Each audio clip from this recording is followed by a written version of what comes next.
Welcome to INTERPLAY, Conversations in Music. This is Michael Shapiro, your host. Today, I'm beyond pleased to have Maestro Giancarlo Guerrero. Hello, Giancarlo. How are you today? Hi, Michael. Always a pleasure to talk to you. Thank you so much. It's wonderful to see you in good health. I know we both suffered through various degrees through this pandemic, but we're sitting here talking on a wintry day in Chappaqua. And how is it where you are? Nashville is a beautiful sunny day, but it's in the upper 20s. So yes, it is very cold. Definitely, this is when I miss Costa Rica the most. Yeah, Costa Rica is gorgeous. I saw something recently about Costa Rica, which is your second country because you were born in Nicaragua. But in Costa Rica, years ago, 20, 30 years ago, a lot of the rainforest had gotten smaller. But apparently through governmental intervention, it's gotten bigger, which is very good for the planet. I'm just curious, going way back, do you think the culture of your upbringing prepared you for this life that you have? Yes and no. In many ways, first of all, like you said, I was born in Nicaragua. I ended up moving to Costa Rica in my teenage years because you may remember the civil wars in Central America, especially in the late 70s. And my family was caught in the middle of it. And we ended up moving next door to Costa Rica, which opened their doors because Nicaragua literally became a communist country overnight at the height of the Cold War. Ortega, I remember. Yeah. And had we stayed in Nicaragua, there's no way I would have become a musician because there were really no programs there. I mean, Nicaragua was mostly a dictatorship and culture and music were not important, unlike Costa Rica, which, you know, a country with an army that supports education, and they had a National Symphony Orchestra, which had recently started a youth symphony program. So by us moving to Costa Rica, it gave me the opportunity to at least have access to a musical education. But I came from a non-musical family. My parents or my siblings did not even know how to read music. Nobody in my immediate family, even as of today, doesn't even know how to read music except for my daughters. So did Aaron Copland, by the way. You know, and but they love music. In my household, my father listened to mariachi music and my mother listened to Julio Iglesias. So listen, Beethoven was completely non-existent in my household, but they did feel that I had an ear for music. My father apparently said that I used to sing when I was a child. And arriving in Nicaragua, in Costa Rica, having basically lost everything, we basically left with our clothes that we had on, arrived as refugees. And they wanted to keep us busy, the kids, you know, and a good way to keep us busy after school to hopefully stay out of trouble. And for me, they saw an ad on the newspaper that the Youth Symphony had, auditions to let people in. So they brought me in and somebody played a note on the piano, la, la, la. They're like, oh, you're in. And that's really where my musical training started. And like most kids, it was a hobby. It was something to do after school, but eventually, you know the drill. It becomes something more passionate, and here I am. Sounds like my audition at Juilliard. Don't you love that? Hey, you should have loved my percussion audition. They gave me a pair of sticks, and they went, go, click, click, click, click, you're in. Well, let's talk about percussion, because I think you're the only second conductor that I have met who started out as a percussionist. Kurt Mazur was the other who I knew in New York when he was here. Now, one thing about being a percussionist, Harold Farberman, my teacher, was also a percussionist. Simon Rattle. Oh, that's right. I don't know Simon personally, but no. Claudio Aballo used to play timpani. Wow, you're killing me now. Oh, yeah, no, this is a little known secret. Yes, there's quite a few of us closeted percussionists that, in my case, I just dropped a stick and moved to the front of the orchestra. Apart from Simon, who has great ability of turning a phrase, let's talk about you. One thing I have noticed, however, in people who are percussionists, that of course the stereotype is sense of rhythm, pulse, shaping perhaps, entrances, because of few and far between often in well-written music for percussion. As Rimsky says, use them sparingly. But your sense of phrasing is so beautiful. The way you can turn a phrase. I mean, for people who want to see an example of this, just look at the example with, I think, a Galician orchestra, I think it is, of your Hector Berlioz. Is it the Roman Carnival? Roman Carnival. It's fabulous. The way you just, I mean, it's just fabulous. And the playing is precise, which for me as a composer is magnificent to listen to. But it's the way you shape it and the irony and the humor of what you bring to Berlioz. So let's talk about shaping a phrase. You're a percussionist. You played various percussion instruments. But then where did the sense of phrasing come in? It's innate, but you had to have had some influences. Absolutely. You have to remember that as a percussionist, which I don't play anymore. It's been, over 30 years that I performed, and I miss it terribly, by the way. What I miss the most is the camaraderie, hanging around. And conducting is a very lonely profession, but playing is something that I love to do, and I miss it every day, the older I get.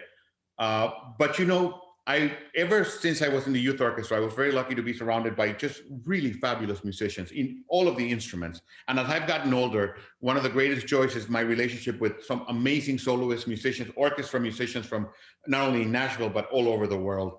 And you know what? There is something about what we do, and you know exactly what I'm talking about, that there is this influence that just being around them, you think differently. You start to approach music in a different way. When you're close to a great musician and they do it so naturally, there's something that inspires you to say, well, how do I need to see this in a different way?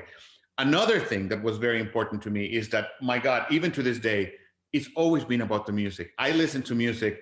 I cannot help myself every day. I need to have music in my life. Absolutely. I, to this day, attend performances like crazy. When I'm on the road, I go listen to my colleagues. I especially love it when if I go to a big city like Frankfurt or Berlin, where there's 5 or 6 orchestras and opera houses, I will go listen to them. And I was lucky enough when I went to Northwestern in Chicago that it was the Schulte years. And it was magical to go every week to hear that rock band, as I called it. It's a great rock band. Great soloists, and all of course, the touring orchestras that came through. So yes, what we are is a collection of watching all of these incredible ensembles and just basically getting inspired of how they approach it, how they do it, and how to think beyond what's actually on the page. But more importantly, there's also something that comes from years of experience. As you know, as a conductor, it's podium hours. And I look at myself at, when I started 25, 30 years ago, and I'm not the same person I was even a year ago. And that has shaped my music making. It has changed the way that I think about it. I always buy a new score, by the way, which also is very helpful. Whenever I conduct a new piece, whether it's Beethoven 5, I always get a brand new score and try to approach it as if I've never seen this piece ever, which is difficult, as you know, because you come with baggage. But then after studying it, like from nothing, I always compare it to my old scores. And it's so interesting to say, what the heck was I thinking back then that, nowadays I would never do it the same. So to me, it's great how music evolves. It's and wonderful. Phrasing and all that, I think of it in the same way. Something that I do on a particular day, I'm always open to change it the next day. And when you work with great orchestras like Galicia in Spain, when you're a truly amazing orchestra, and you might come with an idea, but then the English horn player, who has one of the biggest solos, does something interesting, you go, I'm going to go with that. And then you basically say, I'm going to use that because that's a much better idea, whether it's the breath or holding one particular note. So really, I mean, it's just enjoying the ride and being open to new and wonderful ideas. Well, this is fab. I love talking shop. There's a great story. I met Elisabeth Furtwängler, the widow of Wilhelm, through Karl Bamberger, my teacher, when I was at the Zurich Opera years ago. And she told a great story that she once saw Furtwängler in his studying Brahms first, and he was going to conduct to Berlin. She said, Wilhelm, how many times have you conducted? Oh, I don't know, 60, 70 times. She says, why are you looking at the score? And he said, I might miss something. Mm-hmm. So, listen, you're not from Paris of the 1840s. To use again the example of the Roman Carnival Overture, 1850s, whenever it was written. But you got the elan of the piece. You do. And it's not just this music. If you talk to my old colleague Chris Rouse or his recordings, which is a wholly different style that you've done, or the Leshnov recently, or Jennifer Higdon, all of my colleagues and friends, they're very different styles, but you obviously dig into it. So let's talk about that, whether it's Beethoven or a new piece. How are you finding this style in the music, apart from buying a new score? Mm-hmm. Well, getting to know the composer really helps. And when I do the contemporary music, whether it's Jennifer or Roberto Sierra or Jonathan Leshnoff or Chris Rouse, God rest his soul. I have to tell you that the fact that I know these people and I've gotten to know them over many years, and now that I champion their music, really makes me understand where they're coming from, and it always has been probably the driver of this. The whole reason for me to do this is to hang out with my friends, to hang out with my colleagues. I feel whether it's working with Manny Axe or Gil Shaham or Yo-Yo Ma or Hilary Hahn or whoever. Yeah, the music is great, but really we just want to sit down and after the concert go out and have a wonderful dinner and catch up on our own lives. It's much better, isn't it?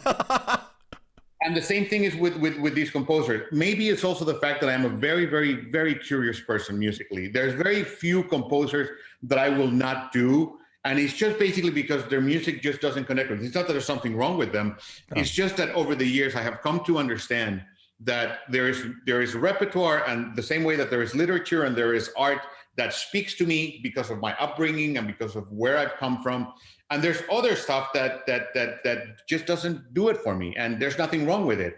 Something that you may think may be the greatest thing ever, for me, may not be as interesting. And I've had to learn to be honest about it. Yeah. I have had to learn that whenever I stand up and I do a piece that I may not feel completely devoted to it, the musicians will know, and more importantly, the audience will know. They're not. I mean, there's something in the telepathy of what we do that you can tell. And because of that, over the years, I have learned to basically leave some stuff. That's what guest conductors are for, by the way. Well, the music director should not be able to do everything. I mean, who can do everything? Nobody. So I focus on the stuff that I do well, and then the other stuff, let them come. But at the same time, I keep an open mind that hopefully someday there'll be that spark in my mind. Perfect example, Messiaen. To me, Messiaen, I would have never done his music. And then because of Jean-Yves Thibaudet, the great pianist, who was basically, telling me, you need to do Turangalila. This is your piece. You need to do it. You need to do it. He's amazing. And I said, no, I'm not going to do this. I covered for it when I was in Minnesota as a social conductor. I didn't like it. It was a pain in the neck. Yeah. And then 2 years ago, I did it. And I can now tell you, there's in my life before Turangalila and after Turangalila, it has become a revelation. And I will forever be grateful to Jean-Yves Thibaudet for pushing me for it. And so, yes, I'm open that maybe someday some works that I may not have an affinity for all of a sudden become attractive. One never knows. I mean, Bruno Walter talked about getting sick and studying the scores of Bruckner, and who he had no response to, and then suddenly he had a response to it. Mm-hmm. I'm still not there on Bruckner, by the way. But, it's all about how you were introduced to it. I was lucky enough in Minnesota that I got to work very closely with Stanislaw Skroboszewski, who was perhaps the greatest Brucknerian until he died a few years ago. And he was a father figure to me. And also in Chicago with Scholti, which was also a very special place. So since then, I do all of the symphonies, all of them. I am a huge fan. Wow. But I agree with you. It's not the easiest to program. You'll have to teach me about that. I'm not there yet. I'll have to come hear you do Bruckner. And I do all of them. I've done all of them, most of them by now. And I have to tell you, my favorite, the first symphony. That's very interesting, because other people tell me I have to listen to number 8. They say 8 is the big one. And the reason, going back to style. Right. When you think of when you hear something by Philip Glass, you immediately know, oh, that's Philip Glass, whether you like it or not, but you can recognize it immediately. Yeah. It is exactly the same with Bruckner. When you listen to the first symphony, you know where he was coming from. You may not agree with it, but the guy already had an idea of what he wanted to write. And you put the first symphony next to the last one, the 9th symphony, the unfinished. And yes, there is a connection. The man knew exactly what he was writing, and he stuck with it, and God bless him. Let's talk about Bruckner and Mahler, since we're on this subject. I love talking shop. Now, Mahler's a whole different gemischte Salat, ein anderer Salat. It's not like Bruckner, yeah? So when you're doing Bruckner and the style and the phrasing of Bruckner, the long phrases versus the I'm here, but I'm here, and then I'm here, and then I'm here of Mahler, but then it's a universe too. What's your approach? I mean, you're studying, let's say, the first symphony of Mahler versus the first symphony of Bruckner. How are you approaching it with that new score that you just bought? There are two things that you have to understand with the connection of these two composers. Of course, we have the letters that which are very fascinating to read. But with Bruckner and Mahler, there's one particular difference, and that's God. Yeah. With Bruckner, there was no question. Devoted and faithful, and even his pieces he would write at the end to the memory of, to the glory of the Lord, or to the Spirit, the Holy Spirit, or even to the Virgin Mary, who of course he was also very, very devoted. So for him, the idea of God was not a question. It was settled. He was completely faithful and devoted. With Mahler, God was a source of conflict, a huge source of conflict, beginning with the fact that, 8 siblings that died in infancy, Horrible. being the oldest, and watching this happen. Suicide, awful stuff. His roommates in the conservatory, and the whole idea of being Jewish and then having to converting to get the job in Vienna. So Hugo Wolf. This is a crazy story, no? I mean, when you think of the tragedy, and again, when you think of the tragedy later with his younger daughter dying so tragically, and Alma, and then himself dying at age 51. I mean, yeah, you can see why he would question even God's existence. So this is what is the key. You hear that conflict on every single note and every bar of Mahler. It's neurotic music. Yeah. The man had issues to begin with, but can you blame him after the life that he led? No. And the professional and in the personal. And every note is like you said, it's neurosis. It goes everywhere. It's exploding. It's all these different stages in his life.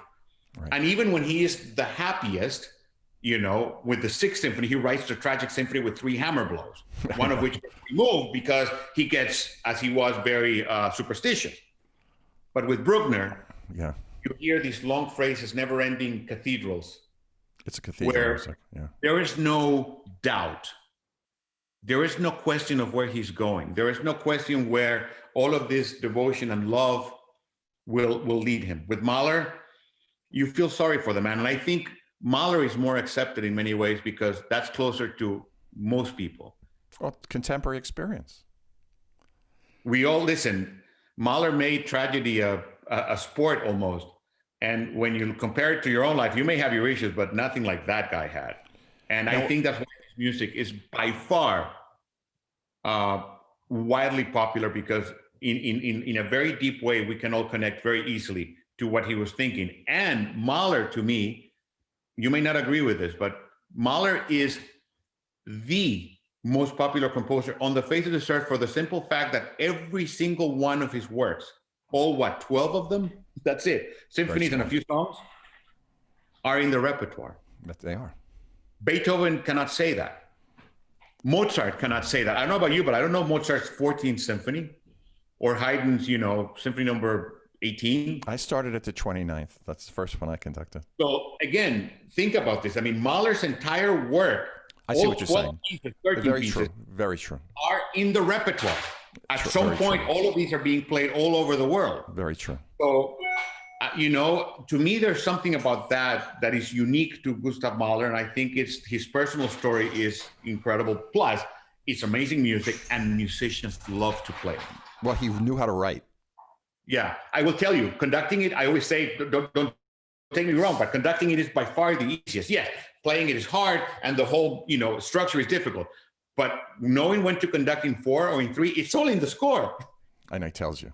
There's no guessing involved. Well, he will tell you, rush, but stay in 4, push island, but don't go into 2 because that means you went too fast. Nicht schleppen.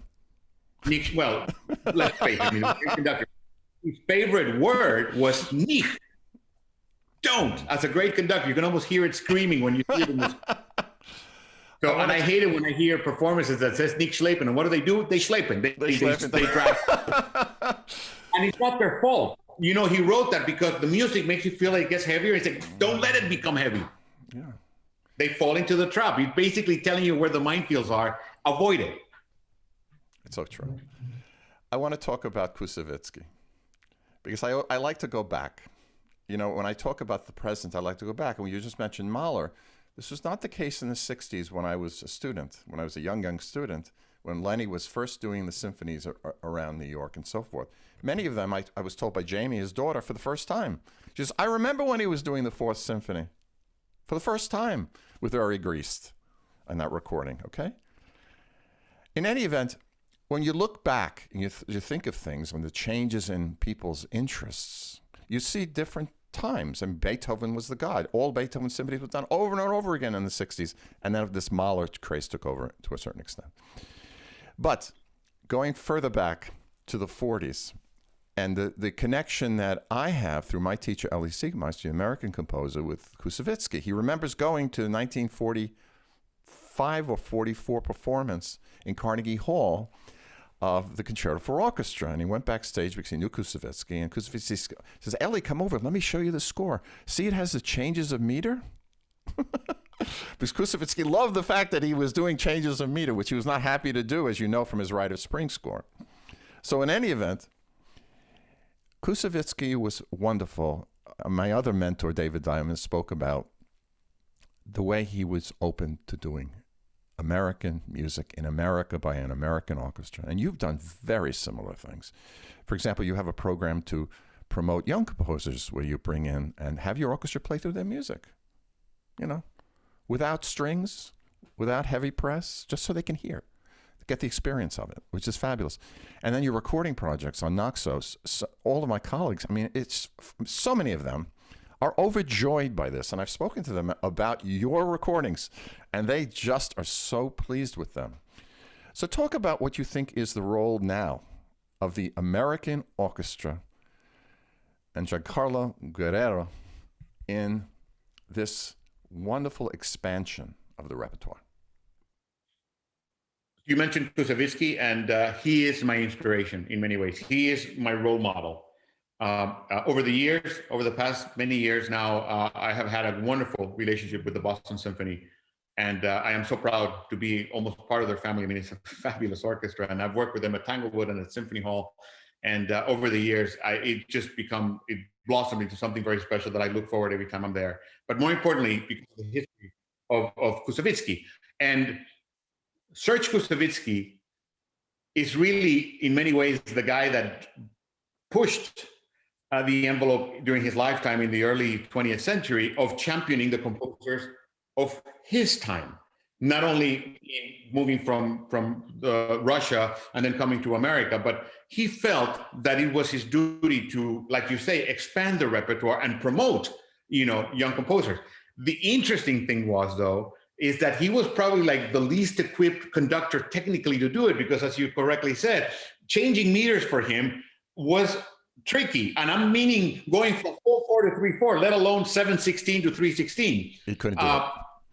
We have the videos to prove it. I love some of those videos that he's got the long baton, the pants are like up to here, and even conducting Egmont is a struggle for him. Yeah. But you know what? That did not stop him from putting even his own money to commission the composers of his time, who, by the way, were not nearly as adored and recognized as we are today.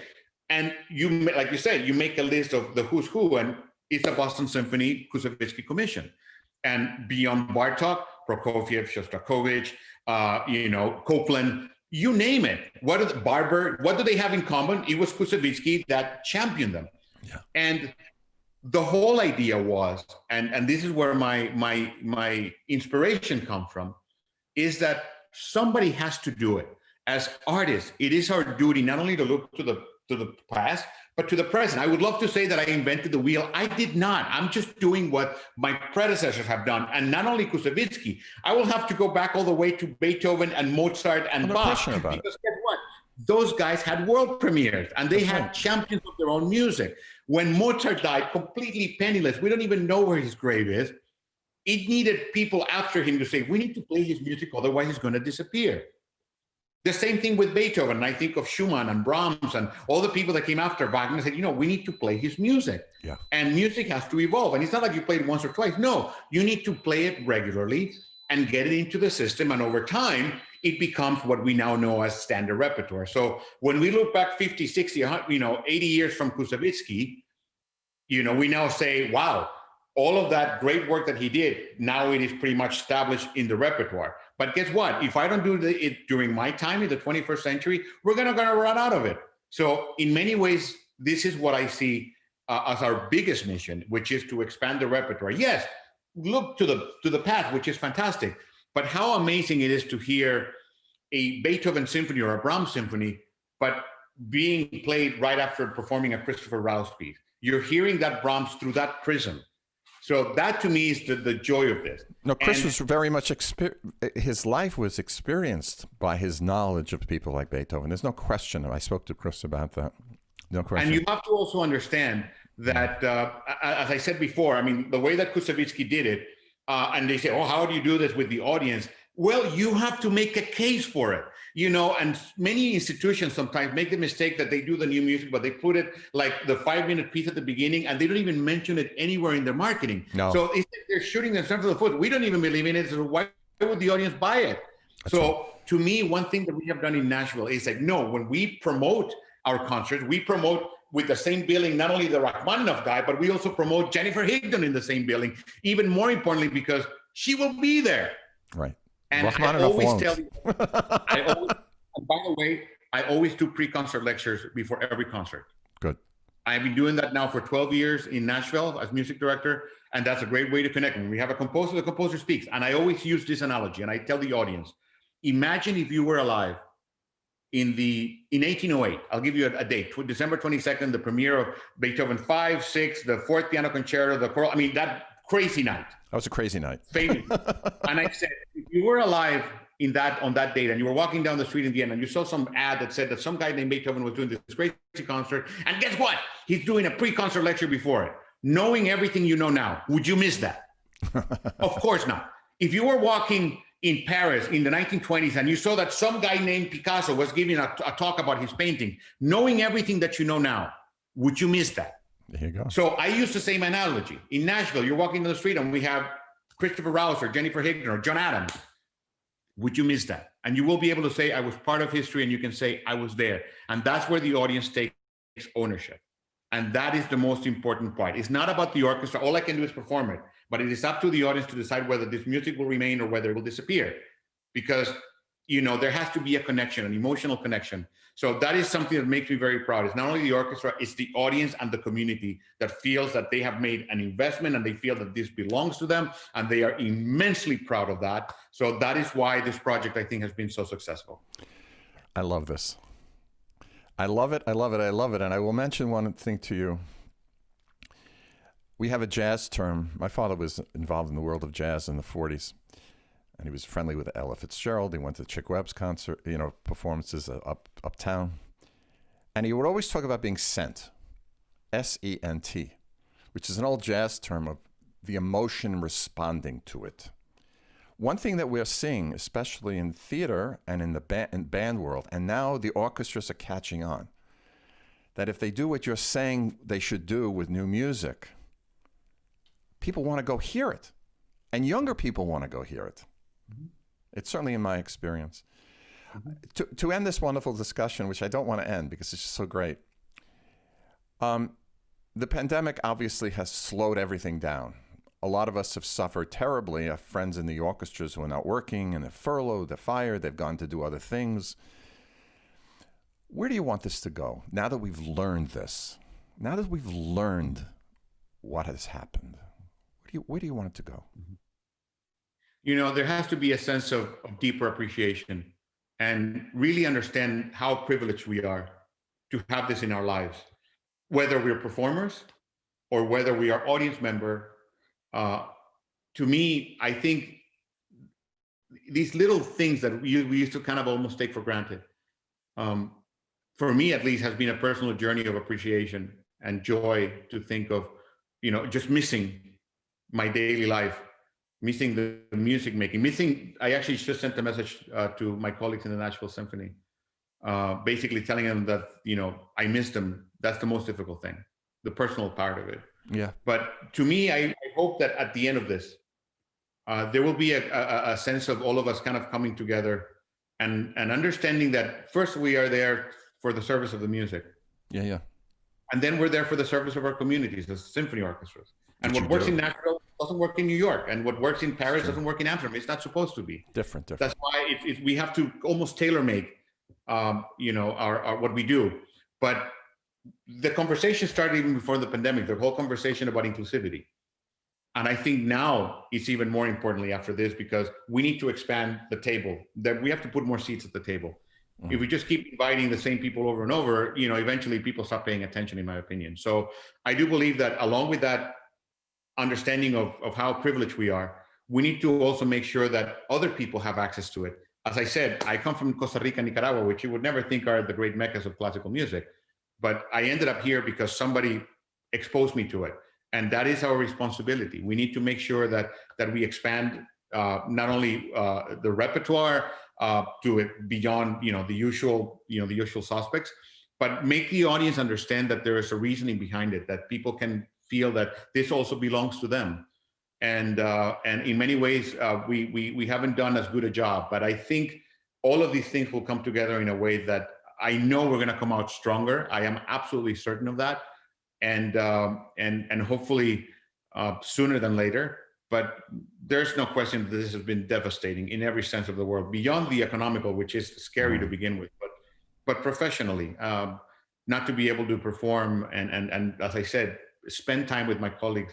I went to Europe to work with my orchestra in Poland over in the fall, but even performing was very challenging, socially distanced, and yes, it's not the same. I mean, for now, I'm willing to put up with it. But if they tell me this is like forever, there's no way. That's completely against everything that we're taught. We're supposed to breathe with each other. So I know that we will get over this. We will become stronger. Yeah. It has been a wonderful, well, not wonderful, but it has been a learning lesson that I think many of us, I mean, at least in my personal. No, you're not alone. You're not alone. I have every day. I think about it and I miss it even more. So my hands are itching already for the opportunity to come back and make music again live the way that we intended. Well, your joie de vivre, your love of music, your lovely personality, and the way you infuse it in what you do, from just one to one and 1 to 100 players, plus chorus, it's obvious, Giancarlo Guerrero. Thank you so much for being on Interplay Conversations in Music. It's been a joy. Thank you, Michael. Be safe. You too, my friend.